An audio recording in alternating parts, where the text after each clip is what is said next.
नमस्कार दोस्तों, मेरा नाम है सौरभ। हम इससे वाले पहले वाले क्लास में आधुनिक भारत के इतिहास में बहुत कुछ पढ़ चुके थे। 1700 जो 73 वाला रेगुलेटिंग एक्ट था, फिर संशोधन एक्ट था, फिर रॉबर्ट क्लाइव के बारे में कुछ पढ़ चुके थे। आगे हमें पढ़ना है किसके बारे में? कॉर्नवालिस के बारे में। कॉर्नवालिस के बारे में बहुत कुछ हमें पढ़ना है, जो कि हम बारी बारी से देख लेंगे, क्योंकि कॉर्नवालिस इसके बाद जो आता है रॉबर्ट क्लाइव के बाद 1784 में पिट्स इंडिया एक्ट के तहत भारत में आता है और भारत में बहुत सारे सुधार करता है, बहुत सारे भारतीयों के फेवर में काम करता है, बहुत सारे भारतीयों के विरोध में भी इसने काम करता है। पहले तो ये आता है कब? पहले तो आता है कब? Pitt's India act. कॉर्नवालिस के बारे में पढ़ेंगे, अस्थाई बंदोबस्त पढ़ेंगे, रैयतवाड़ी व्यवस्था पढ़ेंगे, महालवाड़ी व्यवस्था और ददनी प्रथा एक है, वो भी पढ़ेंगे। ठीक है, फिर पहले हम किसके बारे में? कॉर्नवालिस के बारे में पढ़ना है।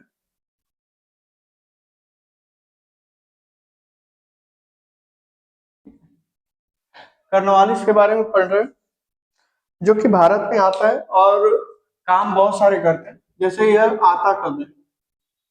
Pitt's India act. Pitt's India act 1784 के तहत यह भारत में आता है। ठीक है, भारत में आने के बाद यह इसकी शासन व्यवस्था ऐसी होती है कि पूरे बंगाल को कंट्रोल करने के वजह से बहुत सारी चीजों का लागू करता है, वो हम बाद में पढ़ेंगे। यह बंगाल को कंट्रोल करने के लिए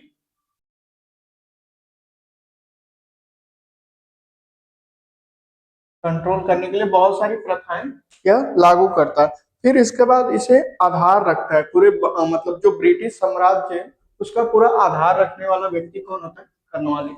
कॉर्नवालिस का बहुत सारा काम होता है। पहला तो पिट्स इंडिया एक्ट 1784 में आता है, फिर बंगाल को कंट्रोल करने के लिए बहुत सारी चीजें करता है, जो हम आगे पढ़ेंगे। ठीक है, यह यह नवाब बनकर भारत में आता है 1784 पिट्स इंडिया के तहत। फिर इसने एसपी का पद सृजन करता है, जिसे पुलिस अधीक्षक भी कहते थे। पुलिस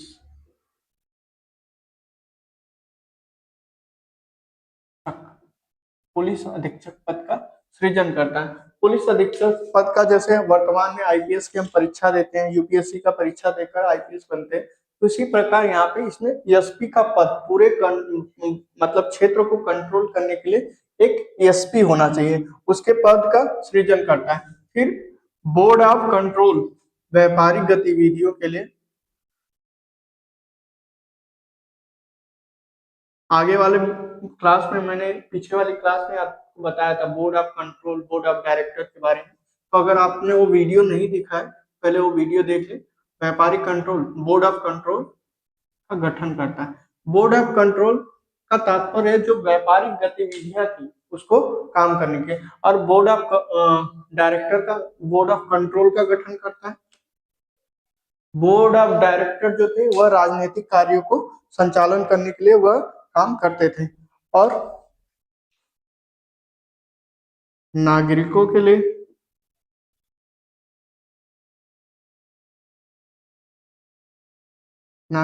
लिए पुलिस व्यवस्था एसपी का पद सृजन करता। फिर उसके बाद कानूनी बहुत सारे अधिकार देता है। अधिकार इसमें देता है कौन?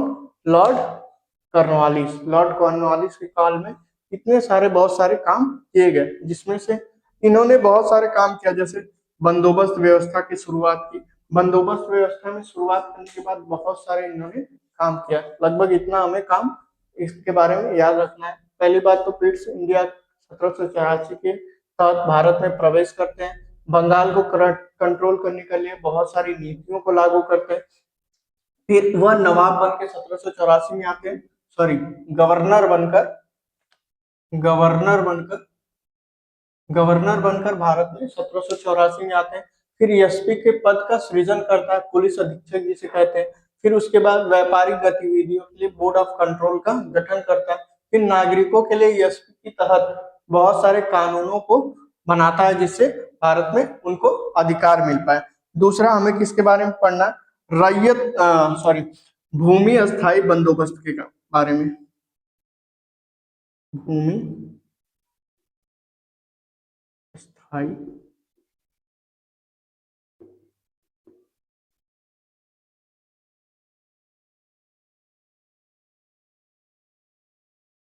भूमि अस्थाई बंदोबस्त का तात्पर्य क्या है कि पूरी तरह भारत में भूमि को कैसे कंट्रोल करके वहां ज्यादा से ज्यादा कर को संग्रह करना है, ज्यादा से ज्यादा। जैसे हम लोग भूमि के पे काम करते थे, फसलों को उगाते थे, फसलों में से ज्यादा से ज्यादा वो लोग कैसे न कैसे वो निकाल पाए, कैसे न कैसे कर को पूरी तरह से संग्रह कर पाए और अपनी कंपनी के व्यापारिक गतिविधियों को पूरी तरह से सुदृढ़ कर पाए, पूरी तरीके से चल पाए। फिर उसने पहला जो 10 वर्षों के लिए लागू किया था, 1790 से 1793 तक, ये लगभग 10 वर्षों के लिए ये चला था। उस समय फेल भी हो गया था, लेकिन 10 वर्षों तक यह पूरे भूमि बंदोबस्त कानून के बारे में चलाया। फिर उसके बाद यह 19% 19% भूमि पर यह लागू हुआ था। ठीक है, मतलब भूमि बहुत सारी है, भूमि में से 19% भूमि पे इसको लागू किया गया था। भूमि पे कौन कौन से जगह लागू किया था, पहला तो बंगाल, बंगाल, बिहार, बिहार, उड़ीसा, उड़ीसा, वाराणसी का कुछ क्षेत्र है, वाराणसी, और उत्तरी कर्नाटक, उत्तरी कर्नाटक के क्षेत्र में इसको लागू किया था। ठीक है, तो इसने बहुत सारे काम किए थे, जिसमें भूमि बंदोबस्त में 1790 में आया था, 1793 खत्म हो गया था, 10 वर्षों के लिए लगभग ये लगा था। फिर उसके बाद यह तो 13 वर्षों के लिए, लेकिन यहाँ पे कुछ समय यह खत्म हो गया था, मतलब कुछ जगह यह फेल हो गया था, इसके लिए यहाँ पे 10 वर्ष मोटा मोटा। फिर 19% भूमि पर यह भूमि बंदोबस्त कानून लगा था। बंगाल में, बिहार में, उड़ीसा में, वाराणसी में और उत्तरी कर्नाटक वाले क्षेत्र में भूमि बंदोबस्त कानून को लगाया गया था। फिर उसके बाद भूमि राजस्व पर लागू किया था, जैसे यहाँ पे कर, कर जो होता है टैक्स, पहले इसको मिटा देते हैं।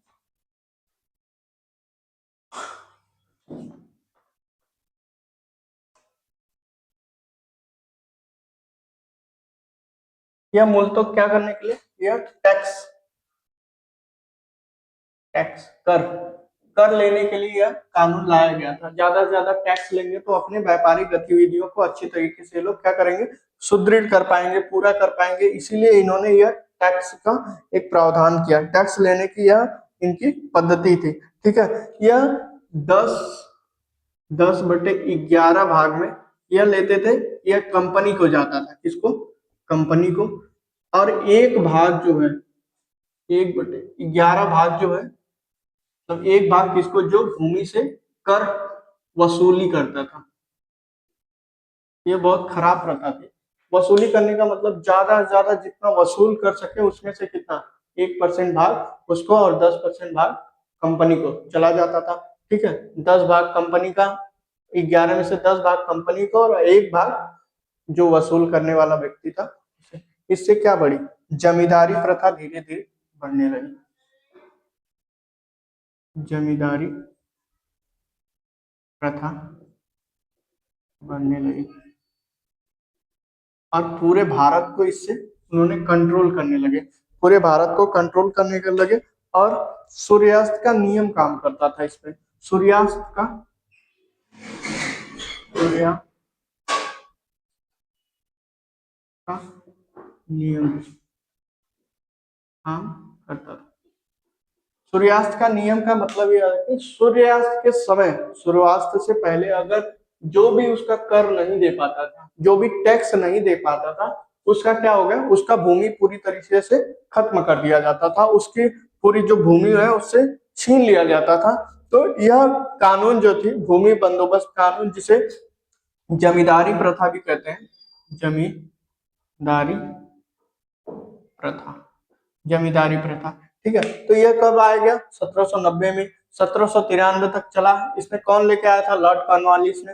फिर 10 वर्षों के तक चला था, 19% भूमि पर इसका लागू हुआ था। बंगाल, बिहार, उड़ीसा, वाराणसी और उत्तरी कर्नाटक वाले क्षेत्र में यह भूमि बंदोबस्त कानून धीरे धीरे चला था। यह किस लिए लाया गया था? यह ज्यादा से ज्यादा टैक्स वसूल करने के लिए, ज्यादा से ज्यादा टैक्स लेने के लिए। जो भूमि में उत्पादन होता था वह 11% भाग पूरे जमींदार लेते थे, जिसमें से 10 भाग इसको दे देते थे, कंपनी को। कंपनी मतलब इंग्लैंड की कंपनी, ब्रिटेन की जो कंपनी थी, अंग्रेजों को दे दिया करते थे, और 1% भाग अपने पास रख लेते थे। तो वह ज्यादा से ज्यादा वसूल करने की कोशिश करते थे।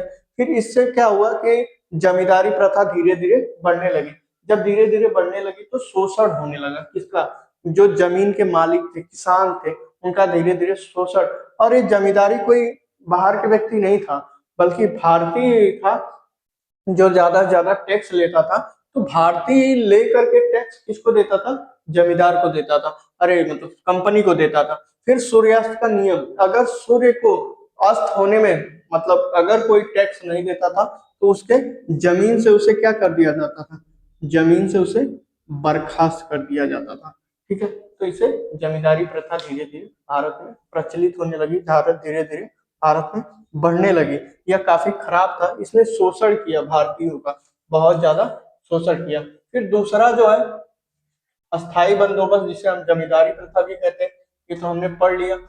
कॉर्नवालिस के बारे में पढ़ लिया, जमींदारी प्रथा के बारे में भी पढ़ लिया। अब हम पढ़ेंगे रैयतवाड़ी व्यवस्था। रैयतवाड़ी व्यवस्था पढ़ते हैं, देख लेते हैं। रैयतवाड़ी व्यवस्था। रैयतवाड़ी व्यवस्था, जो भूमि का मालिक होता था वह स्वामी, जो किसान होता था। भूमि का मालिक कौन होता था? किसान होता था। भूमि का मालिक, भूमि का मालिक इसमें किसान होता था। ठीक है, फिर यह 1792 में Thomas Munro Munro Thomas Munro द्वारा जो मद्रास के क्षेत्र में इसे लागू किया गया था। मद्रास के क्षेत्र में पहली बार टॉम्स मुनरो द्वारा मद्रास के क्षेत्र में इसे लागू कर दिया गया था। कौन सा प्रथा? रैयतवाड़ी प्रथा। रैयतवाड़ी प्रथा टॉम्स मुनरो के देख रेख में कहाँ पे लागू हो गया था? मद्रास में। ठीक है, धीरे धीरे इसका बढ़ने लगा। मद्रास से जगह आगरा भी हो गया। आगरा, आगरा में फिर उसके बाद धीरे धीरे इसे मद्रास, मद्रास, बम्बई, बम्बई जिसका आज मुंबई हम कहते हैं, मद्रास, मुंबई, असम, असम वाले क्षेत्र में धीरे धीरे बढ़ने लगा। फिर यह कितने वार क्षेत्र पे था? 51% क्षेत्र पे पूरी भूमि प्रथा थी। रैयतवाड़ी किसानों का, जिसमें इसमें किसान कौन था? किसान मालिक हुआ करता था, किसान मालिक हुआ करता था।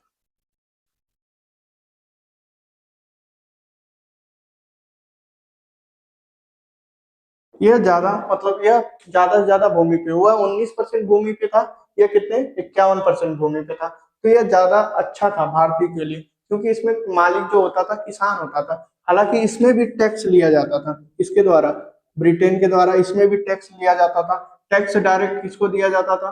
टैक्स डायरेक्ट अंग्रेजों को दिया जाता था, अंग्रेजों को दिया जाता था। यह मतलब अकाल वगैरह पड़े तो यह कोई छूट उट नहीं मिलता था। अकाल में, अभी क्वेश्चन आया था कि अकाल में छूट मिलता है, बट अकाल में छूट नहीं दिया जाता था। ठीक है, या इसमें भूमि स्वामी जो होता था कौन होता था? किसान होता था। तो बहुत सारी इसमें भी दिक्कतें थी, लेकिन यह अच्छा माना जाता था, क्योंकि ज्यादा ज्यादा उसमें क्या होता था? शोषण करते थे, जिससे शोषण की वजह से बहुत सारी समस्याओं का सामना करना पड़ता था। इसलिए जो समस्या थी यहीं पे थी कि उसमें सबसे ज्यादा समस्या थी, इसमें थोड़ा कम, लेकिन समस्याएं तो सब में थी। शोषण करने का अधिकार तो सब में था, कहीं ज्यादा है कहीं कम है। ठीक है, तो आगे हम जो पढ़ेंगे महालवाड़ी व्यवस्था। ये महालवाड़ी व्यवस्था काफी बड़ा है और इसे बहुत जानना बहुत ज्यादा जरूरी होती है। रैयतवाड़ी व्यवस्था में क्या पढ़े थे? रैयतवाड़ी व्यवस्था में जो भूमि होता था उसका स्वामी कौन होता था? किसान होता था। यह टॉमस मुनरो द्वारा मद्रास में पहली बार लेके आया गया था। फिर उसके बाद यह मद्रास, बंबई, असम वाले क्षेत्र में इसका उद्घाटन हुआ था। मतलब यह काम किया था। ये 51% क्षेत्र में काम करता था। यह किसान इसके स्वयं मालिक होते थे। किसान द्वारा स्वयं अंग्रेजों को इससे टैक्स दिया जाता था। ठीक है, फिर आगे हम जो पढ़ रहे हैं महालवाड़ी व्यवस्था। आगे महालवाड़ी व्यवस्था, ये वाली व्यवस्था पढ़ेंगे। महालवाड़ी व्यवस्था यह काफी थोड़ी बड़ी व्यवस्था है, क्योंकि यह सबसे क्रूर था। महालवाड़ी व्यवस्था यह सर्वप्रथम हाल्ट मैकांजी द्वारा, हाल्ट मैकांजी हाल्ट मैकांजी द्वारा इसे लेके आया गया था। क्या करने के लिए? टैक्स को लेने के लिए इसे लाया गया था। किसके द्वारा? हाल्ट मैकांजी द्वारा। यह ग्राम समुदाय, ग्राम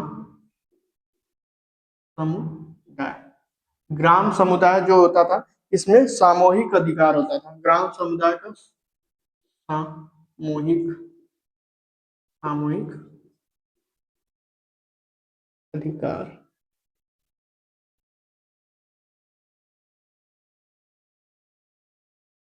ग्राम ग्राम समुदाय का इसमें सामूहिक अधिकार हुआ करता था। अगर मान लीजिए टैक्स नहीं दिया तो पूरा गांव जिम्मेदार होता था। आप लोग ने एक मूवी भी आई थी जमींदारी पे, तो महालवाड़ी व्यवस्था पे, तो उसमें वो जो होता है कि अगर कोई व्यक्ति टैक्स नहीं दे पा रहा है, कोई भी व्यक्ति जो हो गांव का, अगर उस गांव का निवासी टैक्स नहीं दे पा रहा है तो उसके लिए पूरा गांव जिम्मेदार होता था। पूरे गांव को मिलकर उसका टैक्स भरना पड़ता था। ठीक है, यह 30% भाग पे हुआ था। 30% भाग पे लागू किया गया था। कौन सा प्रथा? महालवाड़ी प्रथा। महालवाड़ी प्रथा जो है 30% भाग पे लागू हुआ था, लेकिन पूरे उपज का 80% भाग, उपज का 80% भाग, मतलब 30% मान लीजिए क्षेत्र है, उस पे 80% जो है पूरी तरीके से किसके द्वारा ग्रहण कर लिया जाता था? टैक्स जो अंग्रेज यहाँ पे काम करते थे उनके द्वारा ग्रहण कर लिया जाता था। यह इलाहाबाद की दीवानी वैरन हास्टिंग द्वारा इसे शुरुआत की गई थी। इलाहा इलाहाबाद को मैंने बताया था, इलाहाबाद संधि द्वारा, वैरन हास्टिंग।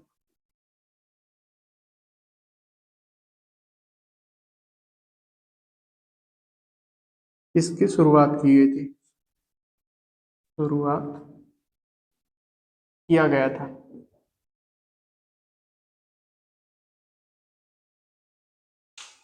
तो इलाहाबाद की संधि कब हुआ था? बक्सर का युद्ध आपको याद है? मैंने पीछे बताया था बक्सर के युद्ध के बारे में। बक्सर के युद्ध में इलाहाबाद की संधि वेरन हास्टिंग द्वारा इस प्रथा को चालू किया गया था। ठीक है, इसमें क्या होता था? 30% भाग पे, भारतीय पूरे क्षेत्र में 30% भाग पे इसे लागू किया गया था, जिसमें से उपज का 80% भाग किसको ले लिया जाता था? ब्रिटेन के द्वारा ले लिया जाता था। यह ठेका मतलब वसूलने के लिए क्या दिया करते थे लोग? वसूलने के लिए ठेका दिया करते थे। कि अब तो स्वयं खुद वसूलने तो आएंगे नहीं, जैसे रैयतवाड़ी में था। इसमें क्या करते थे वो लोग? ठेका देते थे कि वह क्या करेंगे? माल को वसूलेंगे। तो वसूलने के लिए लोग ठेका देने करते थे, और ठेका के बदले क्या मिलता था इनको? वसूलने वालों को, जमींदारों को, जमींदारों को चुंगी मिला करते थे। चुंगी मतलब कर, मतलब थोड़ा पैसा उनको भी मिलता था, टैक्स उनको भी मिलता था, जिससे वह क्या करते थे? अपने कारोबार को संभालते थे। इस प्रकार महाजन और किसानों के बीच क्या होने लगा? किसानों के बीच संघर्ष होने लगा। संघर्ष होने लगा।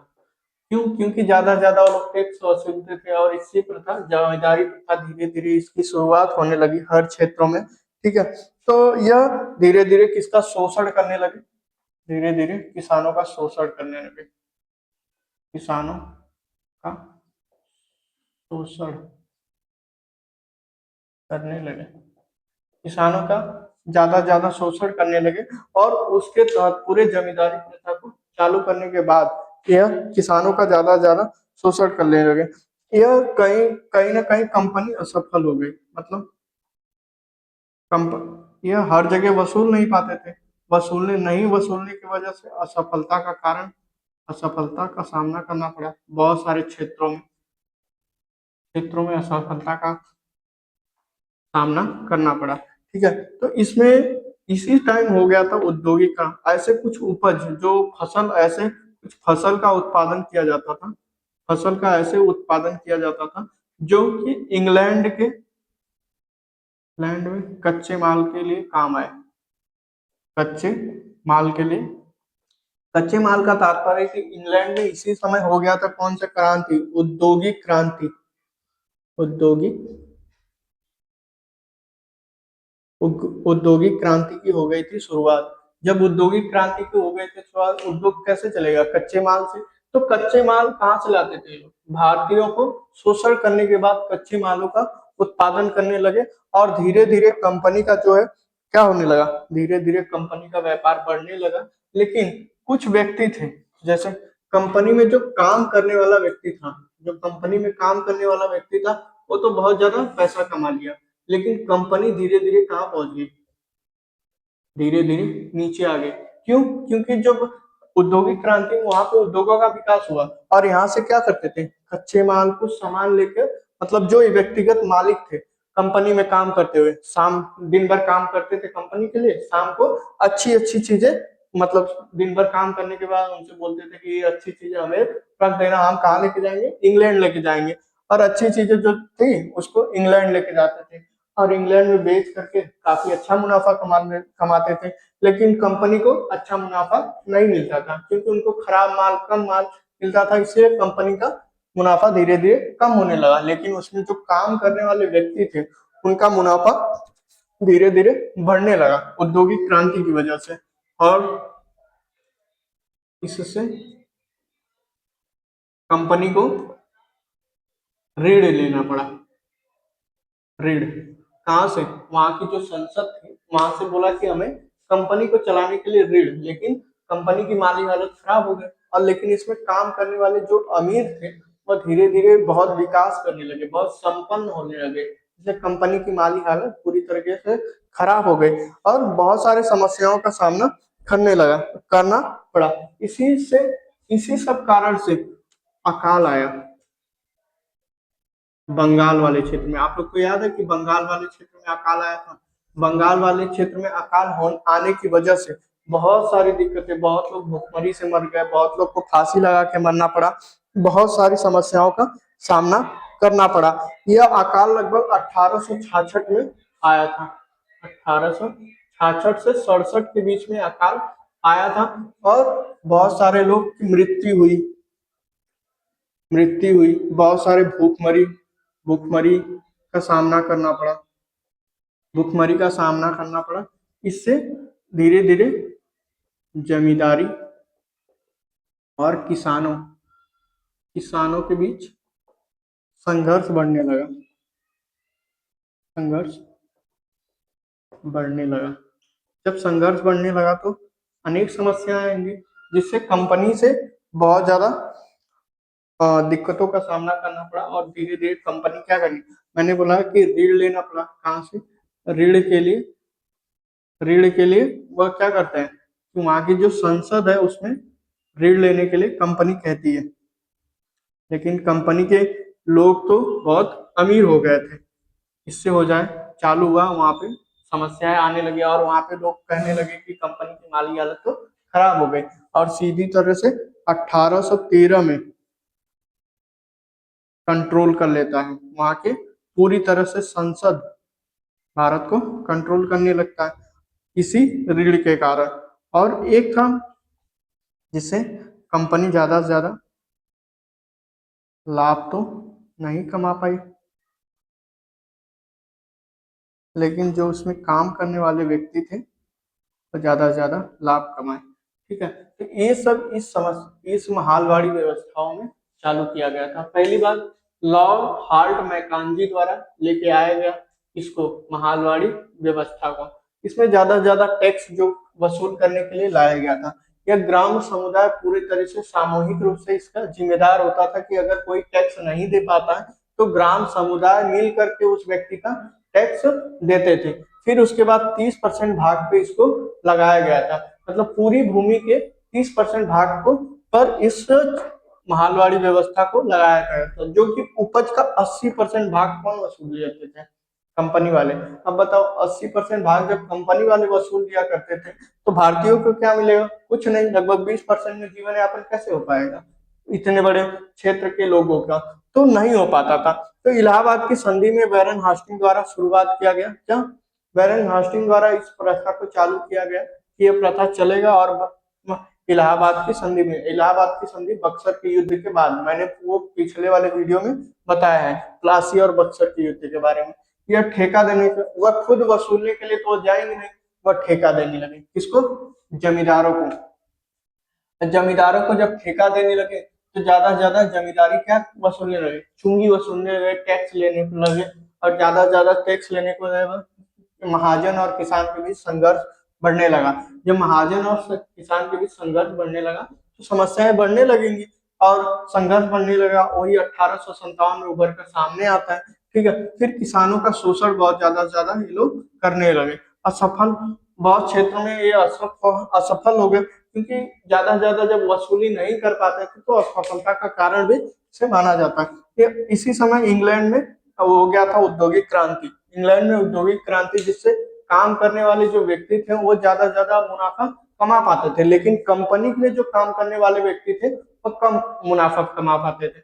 इसलिए बहुत लोग अकाल से मर गए, मृत्यु हो गई। अकाल बंगाल में 1866 से 57 तक आया और धीरे धीरे कंपनी की हालत धीरे धीरे खराब होने लगी। ठीक है, इसके बाद कंपनी के, और वह 1813 में जातीय संसद में क्या कहती है कि मुझे ऋण देने के लिए एक याचिका, लेकिन वहां के जो सांसद विधायक उसका विरोध करते हैं। फिर धीरे धीरे कम जो वहां की महारानी होती है पूरी तरह से कंपनी को 1813 में कंट्रोल कर लेती है और 1857 पूरा तरह से कंपनी को हटा देती है। वो हम आगे वाले वीडियो में पढ़े।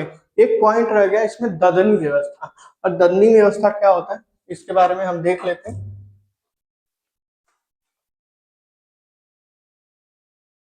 ददनी व्यवस्था लगभग आप लोग को पता होगा कि आप लोग भी ददनी व्यवस्था में कहीं ना कहीं को इसके बारे में सुना होगा। ददनी व्यवस्था का मतलब यह था कि ददनी